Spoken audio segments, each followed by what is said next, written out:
د سیاحتي شرکتونو مسؤلین وایي په وروستیو کې کارونو کې ښه والی راغلی دی. په افغانستان کې د اوږدمهاله جګړو وروسته د ډاډمن او سرتاسري امنیت له ټینګښت سره ډیری بهرنیو پانګوالو او سیلانیانو افغانستان ته مخه کړې ده چې د هیواد له لرغونو سیمو لیدنه کوي او همدارنګه د ځینو نورو بهرنیو دلته پانګونې ته لیوالتیا زیاته شوې چې د هغوی تګ راتګ د سیاحتي شرکتونو په کارونو مثبت اغیزه کړې ده. الحمدلله فعلا از کشور آلمان ما خودم زیاتری آلمانایی که در کشور آلمان هستن چون خودمون اونجا زندگی کردیم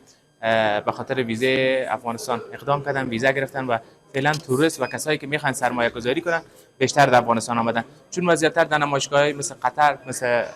عمان، مثل دبی اشتراک میکنیم و فعلا الحمدلله سرمایه گذارای خارجی زیاتر فعلا فوکس دارن که بتونن سرمایه گذاری کنن در افغانستان. بعضی میلیون چې مثلا تللی دي خارج ته هلته سرمایه گذاری کوي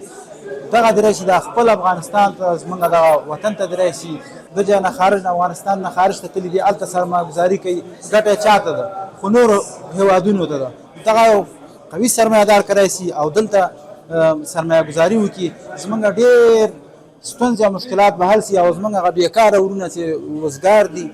نو هغوی به هم پکار شي هغه ګټې هغه پیسې چې د موږ خارج او تجار وړي هغه باید افغاني تاجر ته لاسته ورشي تر څو پورې د افغانستان وضعیت او د افغانستان حالت ښه برابر شي نو په دې کې انشاءالله تعالی حکومت هم تاسو سره همکاره ده او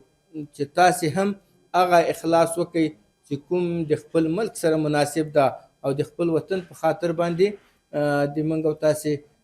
کوم مشکل د خلکو حل کېږي په دې کې انتهایی کوشش وکړي. دغه سیاحتي شرکت په کابل ښار کې نوې څانګه فعال کړه چې له دې مخکې په هیواد کې د ننه او ځینو نورو بهرنیو هیوادونو کې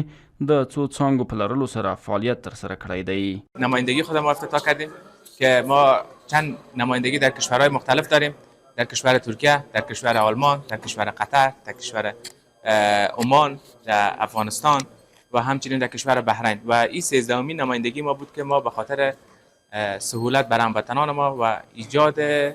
خدمات بهتر 13مین نمایندگی خود را با فعالیتش آغاز کردیم. هیوادوال د سیاحتي شرکتونو له مسؤلینو غواړي چې د ویزې او ټیکټونو په بیو کې د کموالی راولي تر څو بهرنیو هیوادونو ته تلونکو هیوادوالو ته اسانتیاوې رامنځته شي.